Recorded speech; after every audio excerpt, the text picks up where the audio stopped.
உங்களுக்கு இப்ப தெரியுதா உங்க பிரச்சனை என்னன்னு? உங்க அம்மா அப்பா பண்றது தப்புன்னு தெரிஞ்சிருந்தோ உங்களுக்கு என்ன பண்ணணும்னு தெரியலல்ல? இல்ல கார்த்திக், இந்த பிரச்சனை தீரவே தீராது. இதுக்கு நீங்க என்ன மறக்கதான் செய்யணும். அதுதான் ஒரே வழி.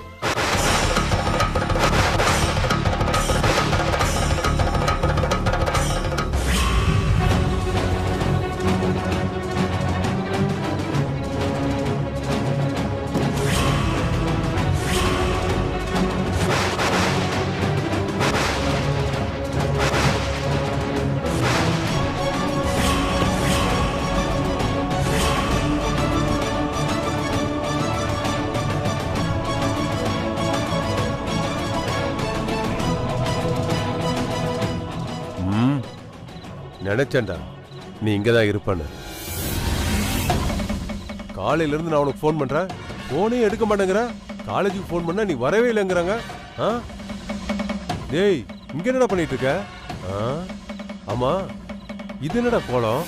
அப்பா, நீங்க ஏன்பா இங்க வந்தீங்க? டேய், நீ ஏன் இங்க வந்தன்னு நான் உன்ன கேட்டேன். நான் சொல்றேன். யமுனா தான் வேணும்ட்டு உங்க பையன் வேலைக்காரன் இங்க வேலை செய்ய வந்திருக்காரு. எப்படியாச்சும் அவர் மனசை யமுனாக்கு புரிய வைக்கிறதுக்காக வந்திருக்காரு. போதுமா? டேய் கார்த்தி, நீ படிச்ச படிப்பு என்ன, பதவி என்ன, நீ வாங்குற சம்பளம் என்ன? ஏன்டா இங்க வந்து எச்சல் எடுத்துட்டு இருக்க? உங்க அம்மா மட்டும் இதை பார்த்தனா இங்கேயே உயிரை விட்டுருவாடா. உனக்கு என்ன தலையெழுத்தாடா இது? அப்பா, நான் என்னமோ பண்ணிட்டு போறேன், உங்களுக்கு என்னப்பா? ஓ, ஒரே நாள்ல என்ன எதிர்த்து பேச ஆரம்பிச்சியா? ஏய், இவன் என் பையன், நான் என்ன வேணாலும் பண்ணுவேன். அதை கேட்க நீ யாரா? வெற்றி, விடுங்க, நான் பேசிக்கிறேன். பா, நீங்க முதல்ல வீட்டுக்கு போங்கப்பா. தேவையில்லாம பிரச்சனை பண்ணாதீங்க. திருப்பி எதிர்த்தா பேசுற? அப்பா, என்ன நீங்க எவ்வளவு வேணாலும் அடிச்சுக்கோங்க, ஆனா யமுனா எனக்கு வேணும்ப்பா. என்ன, என் பையனை மயக்கி உன் பக்கம் இழுக்க பாக்குறியா? பாருங்க, இதுக்கு மேல ஒரு வார்த்தை பேசுனீங்க நல்லா இருக்காது. என் பையன் எவ்வளவு பெரிய ஆளு, அவனை போய் பிச்சைக்கார மாதிரி வச்சிருக்கீங்க. டேய் கார்த்தி, கடைசியா நான் ஒன்னு சொல்றேன், இவன் சங்காத்தமே உனக்கு வேண்டாம். ஒழுங்கு மரியாதை வீட்டுக்கு வந்து சேரு. நீ வரல, உங்க அப்பா அம்மாவை மறந்துட வேண்டியதான்.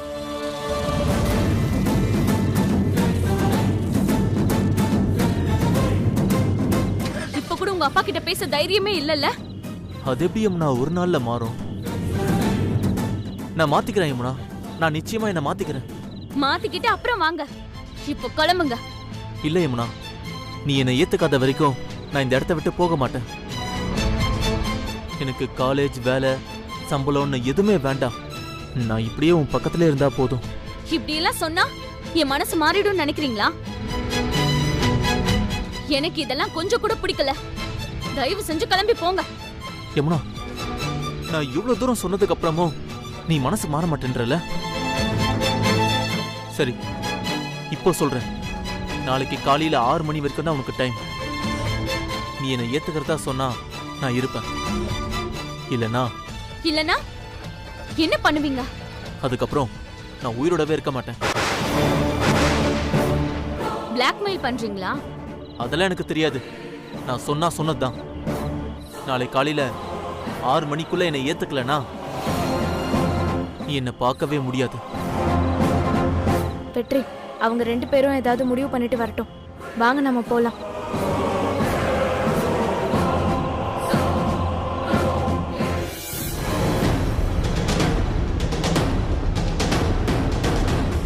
கார்த்திக், நான் உங்களை ஏத்துப்பேன்னு நீங்க வீணா கற்பனை வளர்த்துக்காதீங்க. உங்க அம்மா அப்பா செஞ்ச கொடுமைய என்னால என்னைக்குமே மறக்க முடியாது. அதை விட முக்கியமா, அதை பார்த்துட்டு நீங்க சும்மா நின்னீங்க பாருங்க, அது சத்தியமா என்னால மறக்கவே முடியாது. Good bye. யமுனா,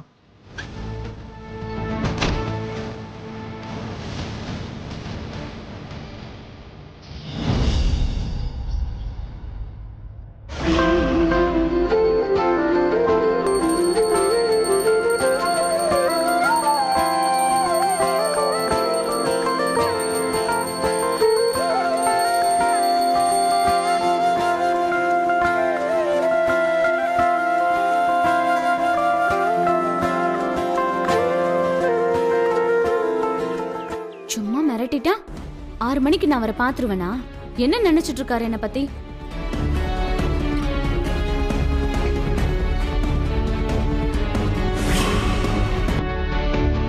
நாளை காலையில 6 மணிக்குள்ள என்னை ஏத்துக்கலனா நீ என்னை பார்க்கவே முடியாது.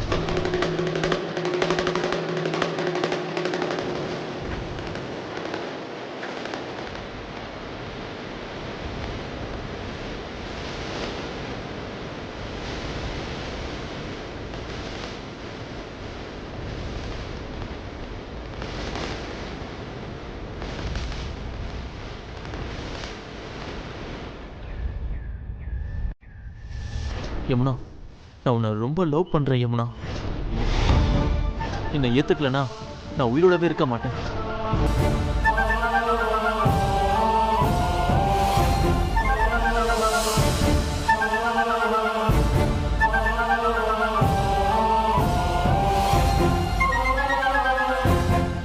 அக்கா, கார்த்திக் சார் எங்கக்கா?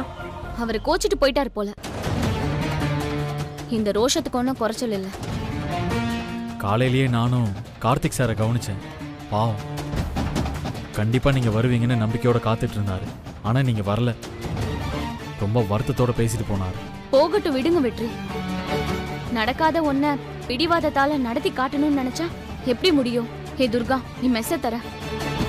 தம்பி, இது ஒருத்தனை எப்படிலாம் யோசிக்க வைக்குது பாத்தியா? வயசான காலத்துல இப்படியா பண்ணிக்குவான்? என்னண்ணே, என்ன ஆச்சு? ஏன் இப்படி காலையிலே புலம்பிட்டு வந்து நிக்கிறீங்க? ஆமாப்பா, ஒருத்தன் தற்கொலை பண்ணிக்கிறேன்னு பஸ்ல பாஞ்சிட்டாப்பா. அத பார்த்ததுல இருந்து எனக்கு எதுவுமே ஓட மாட்டேங்குதுப்பா. அண்ணே, என்னண்ணே சொல்றீங்க? யார் இப்படி ஒரு முடிவு எடுத்தது? யாருன்னு தெரியலப்பா. பாக்குறதுக்கு நேத்து உங்க கடையில வேலை பார்த்த ஆள் மாதிரி தெரிஞ்சது. வேஷ்டி கட்டிக்கிட்டு நெத்தி நிறைய பட்டைய போட்டுக்கிட்டு வயசு ஒரு 50 வயசு இருக்கும்பா. நாளை காலையில 6 மணிக்குள்ள என்னை ஏத்துக்கலனா நீ என்னை பார்க்கவே முடியாது. என்னப்பா கொடுமை இது? கார்த்திக் சாரா இருக்குமோ? ஹே, என்னடி சொல்ற? கார்த்திக், சீக்கிரம் வா. யமுனா, இருங்க.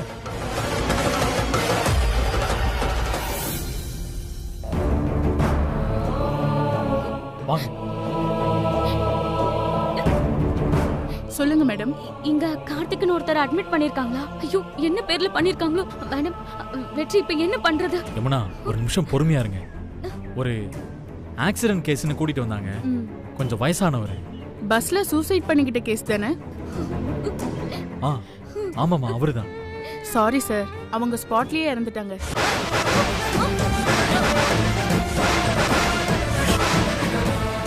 பாடியை மார்ச்சரிக்கு எடுத்துட்டு போயிருக்காங்க. அங்க போலீஸ் இருக்காரு, அவர்கிட்ட கேளுங்க. இருங்க, நான் போய் பார்க்கறேன். சொல்லுங்க சார், இங்க ஒரு ஆக்சிடென்ட் கேஸ். ஆமாப்பா, ஆள் அடையாளமே தெரியல. அதுக்காக தான் வெயிட் பண்ணிட்டு இருக்கோம். உனக்கு தெரிஞ்சவரா தம்பி? ஆமா சார். அப்படியா? அந்த ஆளோட சம்சாரம் வந்திருக்காங்களா? ஓ, அவங்க தானா? முதல்ல அவங்கள வந்து பார்த்து அடையாளம் காட்ட சொல்லுங்க. இல்ல சார், நானே அடையாளம் காட்டுறேன். அவருக்கு நீங்க என்ன உறவு? என் சகல தான் சார். இல்லப்பா, சம்சாரம் இருக்கும்போது அவங்க தான் வந்து அடையாளம் காட்டணும். அவங்கள வர சொல்லுங்க. போங்க. ஒரு நிமிஷம் சார். என்னாச்சு வெற்றி? அடையாளம் காட்டணும்னு சொல்றாங்க. இல்ல, இது அவரு இல்ல. கண்டிப்பா அவரா இருக்கிறதுக்கு வாய்ப்பே இல்ல. இது வேற யாரோ தான். ஆமாக்கா, நானும் அப்படிதாங்க நினைக்கிறேன். ஆனா எப்படி நீங்க பார்த்து அது கார்த்திக் சார் இல்லைன்னு சொல்லிதான் ஆகணும். அவர் இல்லன்னு நான் தான் சொல்றேன்ல, அப்புறம் நான் எதுக்கு பார்க்கணும்? ஏமா, நீ வந்து அடையாளம் காமிச்சா தானே அவர் யார் என்னன்னு தெரியும். நீங்க தானே அவரா இருக்குன்னு தேடிட்டு வந்திருக்கீங்க. இப்ப இல்லைன்னா என்ன அர்த்தம்? வாங்கம்மா, வந்து அடையாளம் காமிங்க. சார், நீங்க போங்க சார், நான் வர சொல்றேன். அக்கா சும்மா போய் பார்த்துட்டு வா அக்கா. நிச்சயமா இது கார்த்திக் சாரா இருக்காது. இல்ல துர்கா, நான் போக மாட்டேன் துர்கா. அக்கா, நமக்கு வேற வழி இல்லக்கா, ப்ளீஸ் புரிஞ்சுக்கோ. யமுனா, நீங்களே போங்க. போக்கா. வாமா, வந்து அடையாளம் காட்டுங்க. என்ன வெற்றி இது? நாம ஏதோ விளையாட்டுக்கு பண்ண போய் இவ்ளோ சீரியஸா ஆயிப்போச்சே. கார்த்திக் சார் ஏன் இப்படி ஒரு முடிவெடுத்தாருன்னே தெரியலையே. அப்போ உள்ள இருக்கிறது கார்த்திக் சார் தானா? ஏய் சச்சா, நான் அந்த அர்த்தத்துல சொல்லல, ஏதோ ஞாபகத்துல சொல்லிட்டேன். வெற்றி, உள்ள இருக்கிறது கார்த்திக் சாரா இருந்தா? ஏய் அப்படியெல்லாம் இல்ல, வா.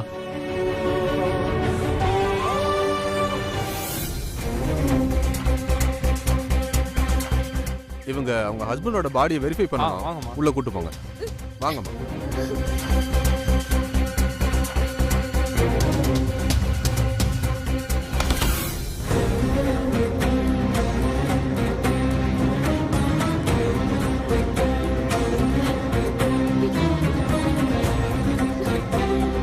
யோ யாருங்க?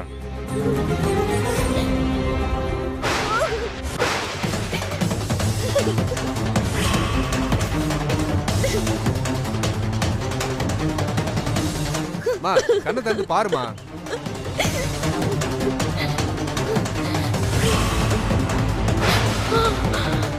இவரம்மா உன் புருஷன்? இல்ல, இது ஏன் புருஷன் இல்ல. யோ மூடியா?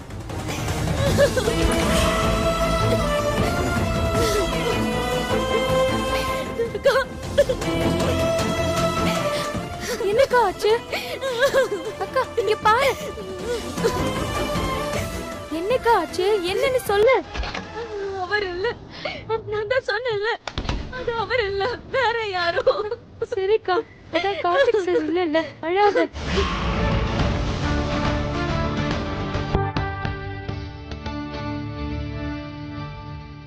வெற்றி,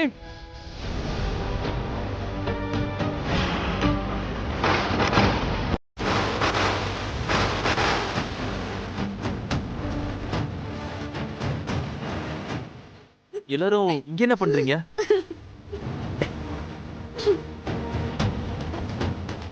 யமுனா, ஏன் அழுதுட்டு இருக்க? கார்த்திக் சார், காலையில சொல்லாம கொள்ளாம எங்க போனீங்க? அதுவா, 6 மணிக்குள்ள யமுனா வந்து என்னை ஏத்துக்கிறேன்னு சொல்லுவான்னு பார்த்தேன். ஆனா அவ என்னை ஏத்துக்கல. அப்போ நீங்க என்ன சொன்னீங்க? நிச்சயம் யமுனா ஒரு நாள் ஏத்துக்குவா, காலம் பூரா வெயிட் பண்ணுங்கன்னு சொன்னீங்களே. அதான் சரி குளிச்சுட்டு ஃப்ரெஷ் ஆயிட்டு மெஸ்ஸுக்கு வரலாமேன்னு போனேன். அப்புறம் எதுக்கு சார் இங்க வந்தீங்க? நான் நடந்து போயிட்டு இருக்கும்போது வயசான ஒருத்தர் சூசைட் பண்ணிக்க போறேன்னு வண்டி முன்னாடி போய் விழுந்துட்டாரு. அடிபட்டு துடிச்சிட்டு இருந்தாரு. அவரை எப்படியாவது காப்பாத்திலாமன்னு இங்க கூட்டிட்டு வந்தேன். ஆனா வர வழியில அவர் இறந்துட்டாரு. யமுனா, ஏன் அழுதுட்டே இருக்க? நீங்க யமுனா, அழாத யமுனா, ப்ளீஸ். யமுனா, நான் எவ்வளவு நாள் வேணாலும் வெயிட் பண்றேன், உனக்காக வெயிட் பண்றேன். என்னோட வேலையெல்லாம் விட்டுட்டு வந்து உன் கூடவே எப்பவும் மெஸ்ஸிலே இருக்கேன். உன் கனவை நான் ஜெயிக்க வைக்கிறேன். ப்ளீஸ் யமுனா. நாங்க மெஸ்ல கஷ்டப்படுறது நல்ல வேலைக்கு போய் பெரிய ஆள் ஆகணும்ன்றதுக்காக தான். நீங்க ப்ரொஃபசர் வேலையை விட்டுட்டு இங்கெல்லாம் வந்து தங்க வேண்டாம். அப்போ நீ என்னை ஏத்துக்கிறியா யமுனா? கார்த்திக், முன்னாடி ஒரு தடவை நானே முடிவெடுத்துட்டு நான் பட்ட பாடெல்லாம் போதும். இனிமே எங்க அம்மாவோட முடிவு தான் என்னோட முடிவும். மத்தபடி என்ன பேசுறதா இருந்தாலும் எங்க அம்மா கிட்டே பேசிக்கோங்க. ஏய் யமுனா, யமுனா. வெற்றி, யமுனாவை மனசு மாற வைக்க வேண்டியது உங்க பொறுப்பு தான். ப்ளீஸ் வெற்றி. ஆமா, நீங்க எல்லாரும் ஏன் இங்க வந்தீங்க? அதெல்லாம் அப்புறம் சொல்றேன், வாங்க கிளம்புங்க.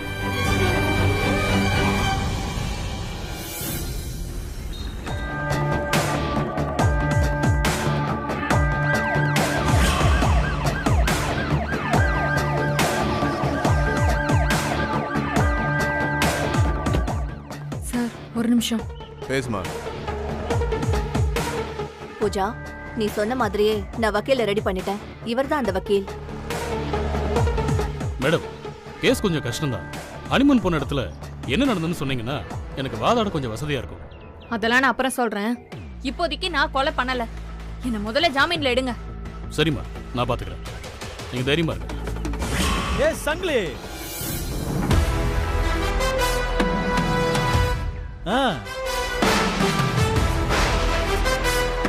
இவன் ஒருத்தண்டா.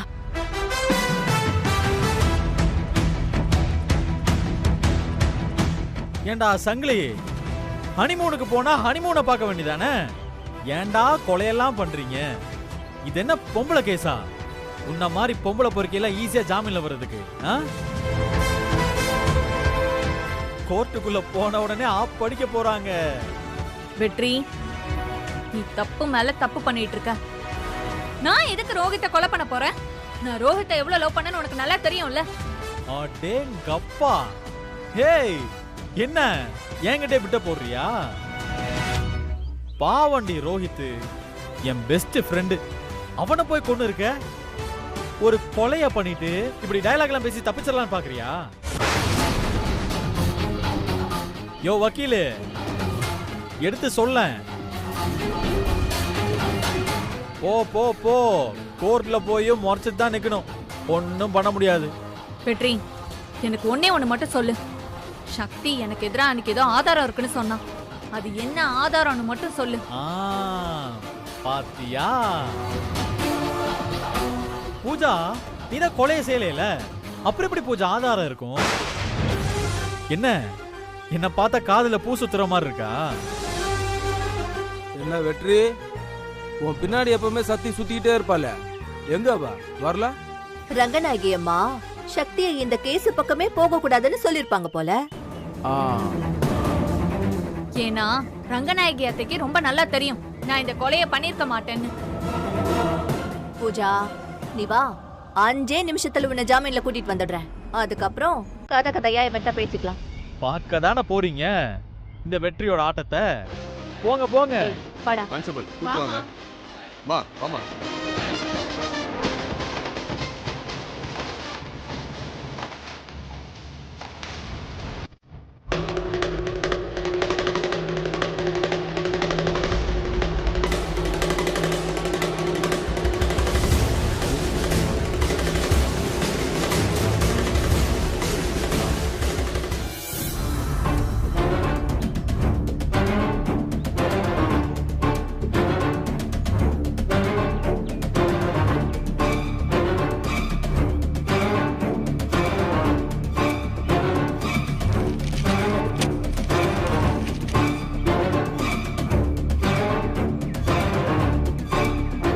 பூஜாவை கூப்பிடுங்க. பூஜா பூஜா பூஜா.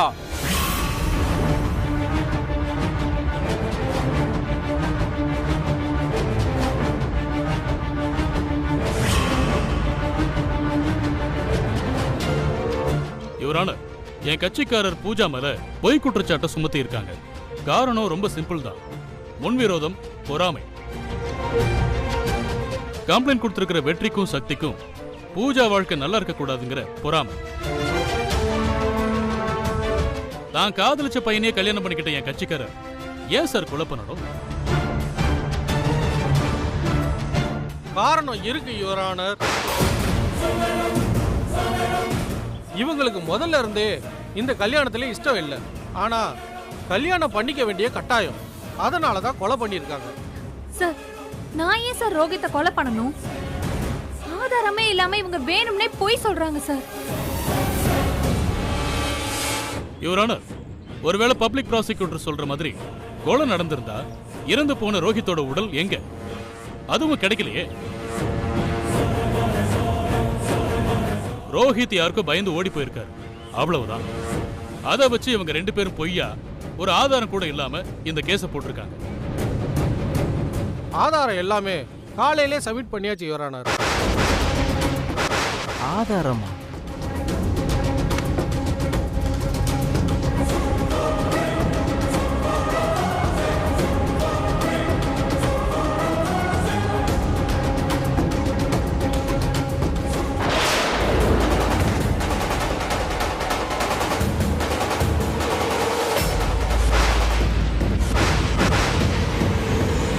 அதுல ஒரு வீடியோ இருக்கு, பாருங்க யுவர் ஆனர்.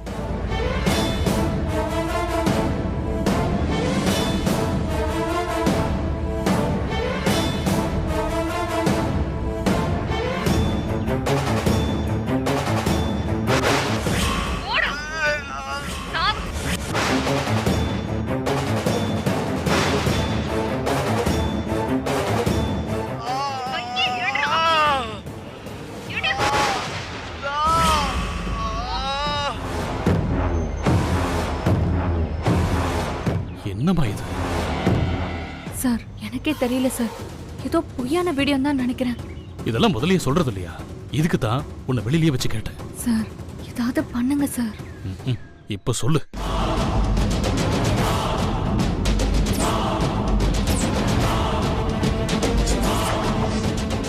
இன்னும் என்ன வேணும் யுவரானர்? இவங்களுக்கு இப்பவே தீர்ப்பு கொடுத்தாங்கணும் யுவரானர். வக்கீல், நீங்க ஏதாவது சொல்ல விரும்புறீங்களா? யுவரானர், இந்த வீடியோவை வேணும்னே கடைசி நேரத்தில் ப்ரொடியூஸ் பண்ணிருக்காங்க.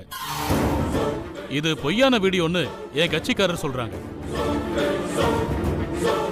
ஒரு வீடியோவை பார்த்த உடனே அதை ஏத்துக்க வேண்டிய கட்டாயம் இல்லைன்னு உங்களுக்கே தெரியும் யுவரானர். முதல்ல வீடியோவை அனலைஸ் பண்ணணும். இந்த வீடியோ உண்மையான வீடியோ தானான்னு ரிப்போர்ட் வாங்கணும். அதுக்கெல்லாம் டைம் வேணும் யுவரானர். ஏன்னா இதுல இருக்கிறது என் கட்சிக்காரர் தானா இல்லையான்னு எனக்கு டவுட் இருக்கு. ஏதாவது மார்பிங்கோன்னு சந்தேகமா இருக்கு. சார் சத்தியமா இது நான் இல்ல சார். இப்படியெல்லாம் அங்க எதுவுமே நடக்கவே இல்ல சார். ஏமா இந்த வீடியோவை பார்த்தும் கூடவா தெரியல? எப்படிமா கொஞ்சம் கூட கூச்சமே இல்லாம இந்த வீடியோவே பொய்ன்னு சொல்றீங்க?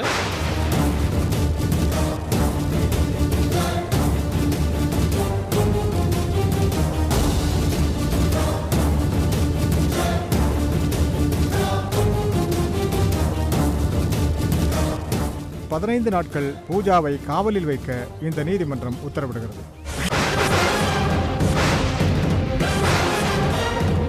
போடு போடு.